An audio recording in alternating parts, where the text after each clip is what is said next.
جشن آزادی 14 اگست کی مرکزی تقریب ساہیوال آرٹس کونسل میں ہوئی۔ تقریب میں ممبران صوبائی assembly Malik Qasim Nadeem, Muhammad Arshad Malik, commissioner Sahiwal division Shoaib Iqbal Syed, RPO Mehboob Rashid, deputy commissioner Saima Ali, DPO Faisal Shahzad, additional commissioner coordination Shafiq Ahmad Dogar سمیت تمام اداروں کے ڈویژنر زیر سربراہان، وکلاء، تاجروں، صحافیوں، عمائدین علاقہ اور طلبہ طالبات کی بڑی تعداد نے شرکت کی۔ تقریب سے کمشنر ساہیوال ڈویژن شعیب اقبال سید اور سیاسی قائدین نے خطاب کیا۔ کمشنر شعیب اقبال سید نے کہا کہ وطن عزیز لازوال قربانیوں کے بعد حاصل ہوا ہے۔ آزادی کے حصول کے لیے ہماری کابرین نے جو قربانیاں دی ہیں وہ تا قیامت یاد رکھی جائیں گی۔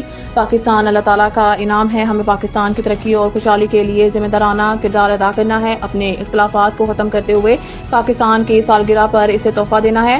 ہم انفرادی اور بحیثیت قوم غیر ذمہ دارانہ روش اختیار نہیں کریں گے، ملک کی معاشی ترقی میں اپنا کردار ادا کریں گے، پاکستان کو درپیش چیلنجز سے نمٹنے کے لیے اداروں کی معاونت کریں گے۔ انہوں نے کہا کہ بچے ہمارا مستقبل ہیں اور پاکستان کی ترقی اور خوشحالی نوجوان نسل سے جڑی ہوئی ہے۔